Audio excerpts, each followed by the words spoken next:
Guys, myself Suhail Khan, आपका super technology channel में स्वागत है। चलिए गाइस, आज हम बात करते हैं अधिशोषण, अधिशोषण तथा अधिशोषक क्या है।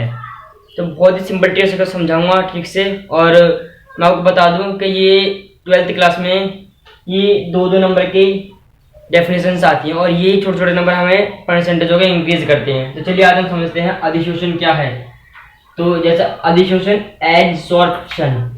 अधिशोषण किसी पदार्थ के पृष्ठ पर कोई अन्य पदार्थ एकत्रित, यानी एकत्रित मतलब जमा हो जाना, इकट्ठा हो जाना, एकत्रित हो जाए तो ऐसी घटना अधिशोषण कहलाती है। देखिए, किसी पदार्थ के पृष्ठ पर, मान लीजिए कि पदार्थ है, ठीक है, उसके पृष्ठ पर कोई दूसरा पदार्थ एकत्रित यानी इकट्ठा हो जाए तो ऐसी घटना ही अधिशोषण कहलाती है। तथा यह एक पृष्ठीय घटना है। नहीं, ये जो घटनाएं होती हैं ये केवल और केवल पृष्ठ पर ही होती हैं, कोई पदार्थ के पृष्ठ पर ही हो सकती हैं। अगर कोई घटना पृष्ठ पर हो तो समझ जाइए वो अधिशोषण की घटना है। उदाहरण के तौर पर फर्श पर धूल का जमना, इसे समझिए। देखिए, फर्श पर धूल का जमना उदाहरण आपको ये अधिशोषण क्लियर कर देगा।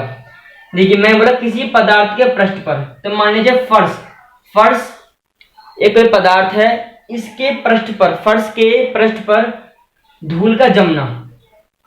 किसी पदार्थ के पृष्ठ पर कोई अन्य पदार्थ, देखिए अन्य पदार्थ यानी धूल। फर्श आपका कोई पदार्थ है और फर्श के ऊपर धूल जम गई है, तो यही घटना, ये जो फर्श के ऊपर धूल जमी है, यही घटना अधिशोषण कहलाती है, एडसॉर्प्शन। ठीक है, अब जान लीजिए अधिशोषक क्या है। अधिशोषक, एडसॉर्पेंट, जिस पदार्थ के पृष्ठ पर कोई पदार्थ एकत्रित होता है उस पदार्थ को अधिशोषक कहते हैं। देखिए, ये जो उदाहरण है, ये उदाहरण आपको आपके तीनों डेफिनेशनों को क्लियर कर देगा। क्या क्या है? अधिशोषण, अधिशोषक और अधिशोष्य। तो आप बस उदाहरण को अच्छी तरीके से समझ लीजिए और इसको रटना मत। बस अगर आप रटोगे तो सब कुछ भूल जाओगे कि अधिशोषक क्या है और अधिशोषक क्या है।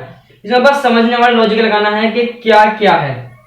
देखिए, जिस पदार्थ के पृष्ठ पर यानी कि कोई पदार्थ, फर्श हमने फिर से ले लिया, फर्श, इसके पृष्ठ पर कोई पदार्थ एकत्रित होता है। देखिए, फर्श पर कोई पदार्थ एकत्रित होता है, उस पदार्थ को अधिशोषक कहते हैं। तो मतलब समझ गए, यानी कि यहाँ पर फर्श क्या है? अधिशोषक।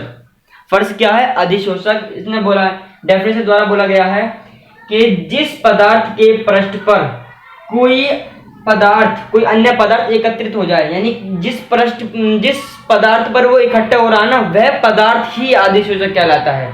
ठीक है, अब अधिशोष्य क्या है? एडसॉर्बेंट, वह पदार्थ जो किसी पदार्थ के पृष्ठ पर एकत्रित हो जाता है उसे अधिशोष्य कहते हैं। देखिए, वह पदार्थ, ठीक है, वह पदार्थ जो किसी पदार्थ के पृष्ठ पर एकत्रित होता है उसे अधिशोष्य कहते हैं। मान लीजिए फर्श है, फर्श पर धूल जम गई, फर्श पर धूल का जमना, यानी जो धूल है वो अधिशोष्य है। यानी कि फर्श पर जो जम गया है, जो फर्श के पृष्ठ पर जो जमा हुआ है, यानी धूल ही हमारी अधिशोष्य कहलाएगी। ठीक है, अब देखिए, बहुत सिंपल एक बात आपको बहुत अच्छी बताता हूं कि अधिशोषण क्या है। अधिशोषण वह है अधिशोषक के पृष्ठ पर, ठीक है, अधिशोषक के पृष्ठ पर अधिशोष्य का एकत्रित हो जाना। ठीक है, अधिशोषक के पृष्ठ पर अधिशोष्य का एकत्रित हो जाना ही अधिशोषण कहलाता है। देखिए, कितनी सिंपल डेफिनेशन बन चुकी है कि अधिशोषण क्या है। यानी मान लीजिए ये फर्श अधिशोषक है, अधिशोषक के पृष्ठ पर अधिशोषण यानी धूल जम गई है, तो वही हमारी घटना अधिशोषण कहलाएगी। समझ गए? अब देखिए उदाहरण, ये फर्श बराबर अधिशोषक और धूल बराबर अधिशोष्य। मैंने आपको अभी समझाया, फर्श को अधिशोषक मान लीजिए और धूल को अधिशोष्य। अगर आप इसे अपने दैनिक जीवन से जोड़ेंगे ना, कोई डेफिनेशन केमिस्ट्री क्यों हार्ड लगती है? क्योंकि हम उसे अपने दैनिक जीवन से नहीं जोड़ पाते हैं। अगर हम उसे अपने दैनिक जीवन से जोड़ेंगे तो बहुत ही आसान लगने लगेगी। देखिए, अभी हम समझ गए सिंपल भाषा में कि अधिशोषण क्या है, अधिशोषक क्या है और अधिशोष्य क्या है।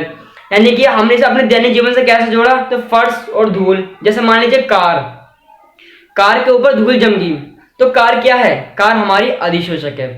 और धूल क्या है? धूल हमारा अधिशोष्य है। और ये जो घटना हो चुकी है ना, उस घटना को ही हम अधिशोषण कहते हैं। तो देखिए, हमने अधिशोषण को अपने यानी कि केमिस्ट्री की लैंग्वेज को हमने अपने दैनिक जीवन से जोड़ दिया।